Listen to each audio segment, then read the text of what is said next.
Bueno, nos volvemos a encontrar, queridos jóvenes vicentinos, y ahora vamos a ir avanzando. Vamos a ver el segundo tema, que era la unidad, y que yo le agregué a ustedes la unidad en la diversidad, porque el tema de la unidad dentro de la iglesia es un tema que hay que abordarlo constantemente y siempre ir a las fuentes. La fuente es la palabra de Dios. La experiencia del pueblo a través de la palabra, juntamente cuando hay algunos, digamos, inconvenientes. Tenemos que diferenciar el tema de la unidad y la uniformidad, que no es lo mismo. La unidad, por eso yo le decía, tiene que ser en la diversidad. Si no, tenemos que leer un poco el capítulo 11 de la primera carta a los Corintios, donde dice que si bien somos un cuerpo, pero ese cuerpo tiene distintos carismas, distintas funciones. Esa es la diversidad. Volvemos a la fuente. Jesús no eligió a uno, eligió a varios, como habíamos visto, de distintas identidades, y los convocó con un solo proyecto. Por supuesto que no era fácil. Ya mientras estaba Jesús no había ningún problema, porque Él aclaraba todo. Cuando Él se fue, fueron los primeros inconvenientes. El primero fue en el año 50, de las primeras comunidades, donde se empezaron a juntar la diversidad. Todos eran judíos, de origen judío. Cuando ellos empezaron a irse, la diáspora, se empezaban a dispersar, cuando empezaron las misiones, y empezaron a ver otras culturas y otros pueblos, y vino la primera controversia interna dentro del pueblo de Dios, dentro de esas comunidades cristianas. Y era un hecho muy simple, y ahora nosotros decimos, bueno, es una tontera. Era que si primero para ser cristiano tenía que ser judío y después hacerse cristiano, el tema de la circuncisión. Pablo, que era una persona muy instruida, conocedor de las leyes, tenía claro estas cosas.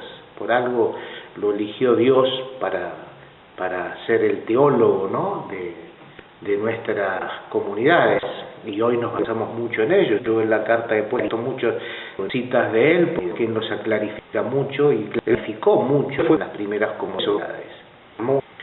El primer concilio justamente por él, pero a cada concilio, su concilio, eran muchos, si uno iba por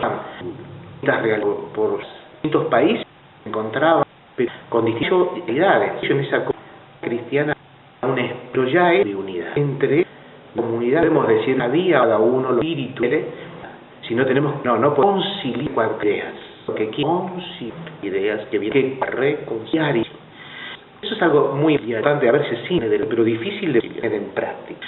Es por eso que por Jerusalén se reúnen con Pablo y todos los apóstoles, ¿no es cierto? Y ahí se clarifican qué es lo que van a hacer.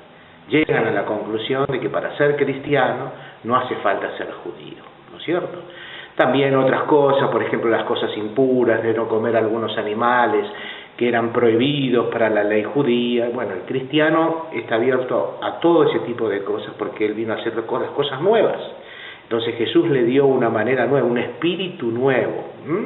Ezequiel habla mucho de espíritu nuevo, cambiar nuestro corazón de piedra y poner uno de carne. Abrirnos.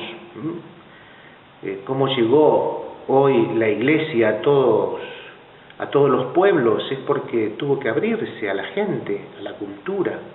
Cada uno va a manifestar su fe en distintas maneras, pero la fe es la misma. Jesucristo es el mismo ayer, lo es hoy y lo será siempre. Eso lo dice también en Hebreos, en la carta a los Hebreos. Por eso el tema de la unidad en la diversidad, tenemos que abrir nuestro corazón y nuestra mente.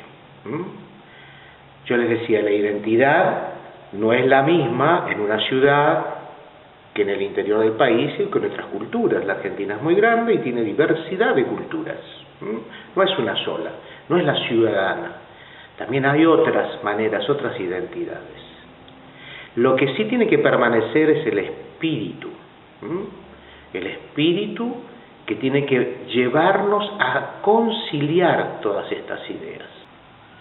Bueno, para ir concluyendo en esta primera entrega así de la unidad en la diversidad, les recomiendo entonces que vayan al capítulo 11 y 12 de la primera carta de los Corintios y el capítulo 15 de los Hechos de los Apóstoles, donde nos habla justamente del primer concilio frente a una dificultad. La unidad en la diversidad, no la uniformidad. No eran todos iguales y todos iban a hablar de la misma manera. Es por eso que tenemos que diferenciar bien la unidad en la diversidad. Así que bueno, vamos a continuar entonces después con la experiencia dentro de nuestra familia vicentina, cómo es la unidad, cómo tiene que ser la unidad en la diversidad, y especialmente en cada una de las ramas. Tenemos algunas historias que después vamos a ir viendo.